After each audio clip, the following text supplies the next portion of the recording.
जीवन में संघर्ष कितना ज़रूरी है, आज हम इस मोटिवेशनल स्टोरी यानी कहानी के माध्यम से समझेंगे। एक गाँव में एक किसान रहा करता था। वह अपनी फसल से बेहद प्रेम किया करता था।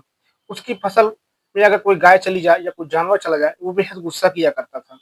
लेकिन उसकी एक प्रॉब्लम थी भगवान से कि बारिश समय पर नहीं आती, कभी सूखा पड़ जाता है, कभी तेज धूप होती है।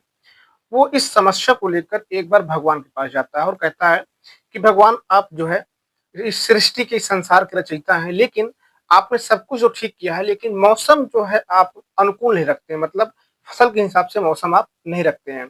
अगर कुछ साल के लिए ये जो मौसम है वो अगर मेरे हाथ में आ जाए तो मैं इसको ठीक तरीके से संभाल सकता हूँ और सोने चांदी से पूरे संसार को जो है भर सकता हूँ।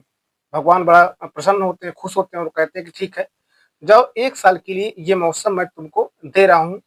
अपने हिसाब से तुम इस मौसम को चला सकते हो, जब चाहो बारिश करवा सकते हो, जब चाहो धूप निकलवा सकते हो, जब चाहो बारिश को बंद कर सकते हो, हवा चलवा सकते हो। भगवान ने ये आशीर्वाद उसको दे दिया। अब किसान बेहद खुश हो जाता है कि चलो ठीक है, मुझे मौसम मिल गया है, तो मैं जो है अपने मौसम के हिसाब से पानी में फसल, धूप, हवा जो भी है, अपने हिसाब से मैं उसमें कर लूँगा। अब गेहूँ की फसल आती है, जो किसान होता है वो गेहूँ बोता है अपने खेत पर। गेहूँ हल्का उग जाता है, उगने के बाद जो है वो समय पर बारिश करवा लेता। जब उसको खेत पे पानी की ज़रूरत होती, उसने बारिश करवा लिया। जब खेत पर धूप की ज़रूरत होती, उसने जो है धूप वहाँ पर कर दी। जब उसको फसल में हवा की ज़रूरत होगी, थोड़ा-सा हवा जो है इसमें लग जाए, वो हवा भी चलवा लेता। मतलब पूरी तरह से अपने हिसाब से उस फसल को जो है वो कोऑर्डिनेट करने लगा, चलाने लगा।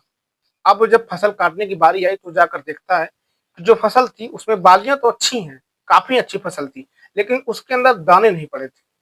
अब जब इस चीज़ को देखता है तो बेहद परेशान, हैरान हो जाता है कि आखिरकार ये कैसा चमत्कार है, क्या हो रहा है मेरे साथ? मैंने धूप भी टाइम पे दिया, पानी भी टाइम पे दिया, बारिश भी टाइम पर करवा दिया, लेकिन मेरे गेहूँ के अंदर जो है दाने क्यों नहीं पड़े हैं? अब वो घबरा कर जो है भगवान के पास फिर वापस पहुँचता है। वो कहता है कि भगवान, ये कैसा चमत्कार है? मैंने टाइम-टाइम पे हर चीज़ दिया है अपनी फसल को, लेकिन इसमें दाने क्यों नहीं पड़े? अब भगवान उससे बोलते हैं कि देखो, दाने इसलिए नहीं पड़े हैं क्योंकि जो तुम्हारी फसल है उसने एक भी संघर्ष नहीं किया है। न पानी पाने के लिए उसने जो है तप किया है, प्रयास किया है, न धूप खाने के लिए उसने इंतज़ार किया है, न बारिश को आने का उसने इंतज़ार नहीं किया और हवा को चलने का उसने इंतज़ार नहीं किया। वो अपने आप को सँभाले। इसलिए जो है, जो तुम्हारी बालियाँ हैं, गेहूँ गेहूँ है, उसमें जो है दाने नहीं पड़े हैं। क्योंकि उसको सुख शांति अ, जो है आराम से मिल रही थी, इसलिए उसने कुछ कुछ भी संघर्ष नहीं किया था, इसलिए उसमें कोई भी दाने नहीं पड़े हैं। दोस्तों, तब जाकर किसान को समझ में आता है कि संघर्ष कितना ज़रूरी है।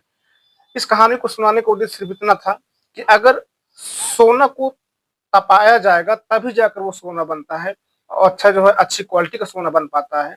तो सिर्फ इस कहानी का सार यही था कि अगर आप संघर्ष करते हैं ज़िंदगी में, तो आप कुछ बन सकते हैं। अगर बैठे-बैठाए आपको खाना मिलता है तो आपकी प्रॉब्लम जो होती हैं उसको पता नहीं चलेगा। आपको संघर्ष क्या होता है उसको मालूम नहीं चलेगा दोस्तों। दोस्तों, ये घटना कैसी लगी आप कमेंट बॉक्स में ज़रूर बताइएगा।